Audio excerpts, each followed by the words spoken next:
Hi everyone, welcome to this new video. In this video, I'm gonna go over my fully automated Astro imaging rig.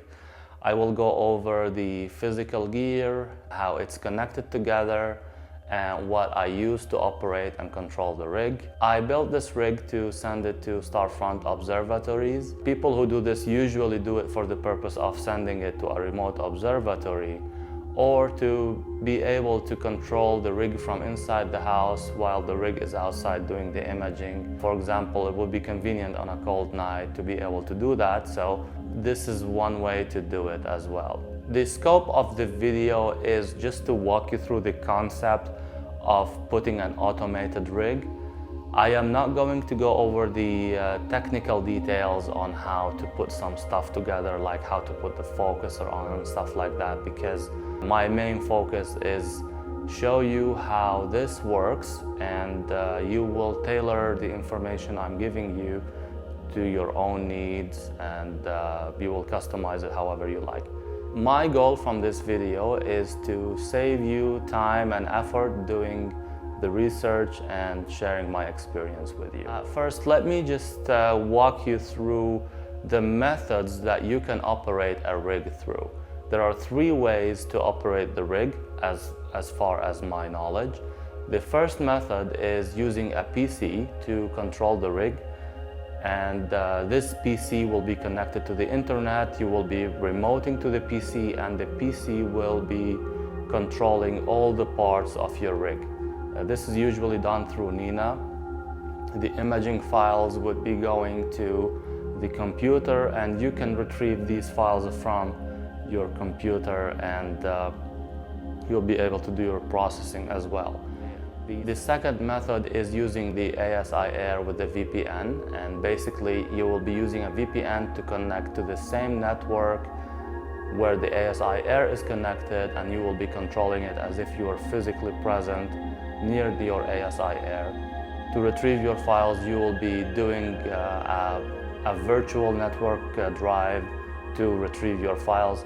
Bray Falls made a great video. You can check this video out here about how to do this in his Remote Imaging 101. The third method of controlling your rig is the hybrid method between a PC and an ASIAIR.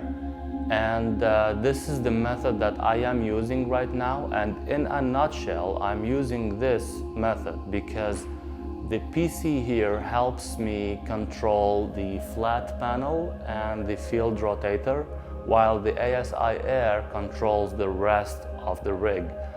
If ASIAIR had their own field rotator and flat panel, I would probably not need the PC at all, but I just added it to control these two components that the ASIAIR cannot control.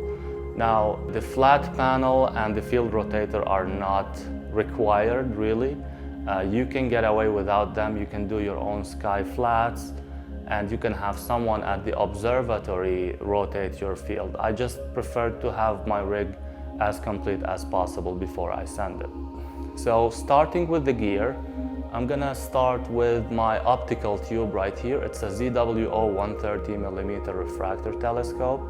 It has 1000 millimeters focal length, and the nice thing about it too is that it has its own flat field. I don't need a field flattener for the flat field, but you can add a field flattener if you want to have a wider field of imaging if you want. The telescope is a little bit big compared to a regular remote rig. That was my personal preference. Most people would probably choose to go with a smaller refractor. Of course, I added an autofocuser here on the side, and the optical tube is connected to the mount using a Losmandy dovetail. The telescope is being carried by a mount here. The mount is the ZWO AM5N. It's the new version of the AM5. It has a weight capacity of 33 pounds without counterweights, and with counterweights, the weight capacity becomes 44 pounds. My setup here is close to 33 pounds, so it would be better for me to use the counterweights. I have not used them yet, and I've done a lot of imaging sessions and it was perfectly fine.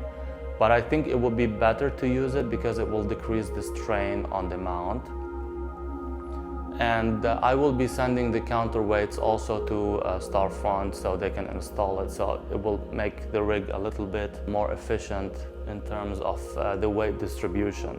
The mount and the telescope are being carried on this tripod, and I'm using an extension pier here, a 200mm extension pier. The extension pier is not absolutely necessary, but it does help prevent the tail of the telescope from hitting the legs of the tripod. If you're sending this out, you will not need the tripod and the pier extension, but I got them because I needed to test this setup here at home before I send it out. The next component I have here is the computer, and the computer is mainly to control the flat panel and the field rotator. And if you want to know the setup of the PC for Astro imaging, I used James' Lamb video. You can check James' video here. It was very helpful for me to set up my PC for Astro imaging. The flat panel is from Wanderer Astro, and the field rotator are from Wanderer Astro. And I use the proprietary software from Wanderer Astro to control the flat panel and the field rotator. I expect that ZWO will come up with their own field rotator at some point, because I've seen the field rotator in one of their conventions last year, and in their new ASI update there is a new tab for a field rotator, so I think it's coming soon. Not sure about a flat panel, but for these two components, Wanderer Astro have been providing these accessories. Hello, quick update. Sorry, I've been traveling red-eyed for the last night. So it looks like ZWO just released their field rotator, and it's available for pre-order. And here is the arrangement of the rotator with the camera and the gear and the electronic filter wheel. It's available for pre-order as of today, December 31st, 2024, and it's just been released probably a couple days ago. So just wanted to add this quick update to the video because while filming this was not available yet. So the next part is the camera. The camera is a ZWO ASI 2600 mm Pro Duo. It has the guiding sensor, the mini guiding sensor, and it is a monochrome camera. The mini sensor has its own focuser knob, so when you are shooting and your main sensor is in full focus, you will use that knob to focus the guiding sensor and make sure the guiding sensor stars are in focus as well. This is very important because I didn't know that in the beginning. The next part is the filter wheel. I'm using the ZWO filter wheel. It's a 7 slots filter wheel. It has 2 inches filters. And in this filter wheel, I installed 7 Chroma filters. I think these filters were the most expensive part of the rig. The filters are the LRGB, and I also installed the oxygen, sulfur, and hydrogen alpha filters. The field rotator is installed in front of that filter wheel, and the ASIAIR controls the rig. And I'm gonna walk you through the exact connections of the rig shortly. The next part is the dew heater right here, and the dew heater is connected to its own power supply, which brings us to the power supply. I'm using this internet switch here. The internet switch is mainly set up to be connected to the internet, so you will connect this switch to the internet, and through an IP address you will connect to this switch through its IP address, and you will use credentials to log in From these credentials, from that login, you will be able to turn on and off the outlets on the switch. There are two outlets that are always on. I left one for the PC, and you can use another one for something that will always be turned on. One thing that I didn't know about the switch is that to set it up and access it, you cannot use Google Chrome. You will be using the native browser of your computer, which is either Edge or Safari. And I also forgot to mention that I am using Google Chrome Remote Desktop to access the PC, which has been super reliable. So basically, this is everything in terms of the gear. There's an optional thing that you can add, which is an additional webcam to monitor your gear and make sure the tail of the telescope doesn't hit something or you don't have any stranded cables. Also, if you're sending to Starfront observatories, don't forget your 30 feet Ethernet cable. Now, one bonus thing I wanted to show you is I'm gonna walk you through the gear and how it's connected, so you can have a better understanding on the connection. All right, now let me walk you through the rig. Okay, first of all, I have the internet switch. It supplies power to the dew heater. It also supplies power to the mount. The mount in turn supply the ASIAIR, and also there is the power outlet for the PC. So 3 cables will go inside the rig. Okay.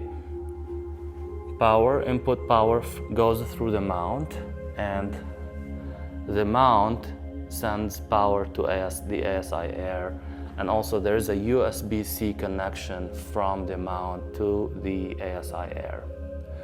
All right, I added the counterweight here just for your reference. This is the dew shield. Dew shield has its power directly from the internet switch. This is the flat panel. I used a zip tie to connect it. And one thing I wanted to show you also, you can put the dust cap with the flat panel and you will be able to do your darks and flats even with the flat panel. You will need to do 2 zip ties here to connect the flat panel. This is the PC. The PC has 2 USB connections. One USB connection goes to the flat panel, and one USB connection goes to the field rotator. That's how I connected the field rotator. The field rotator and the flat panel get their power from the ASIAIR. So one power outlet goes from here to the ASIAIR, and another power outlet goes from the flat panel to the ASIAIR. This is the focuser. The focuser is connected to the camera here in the back.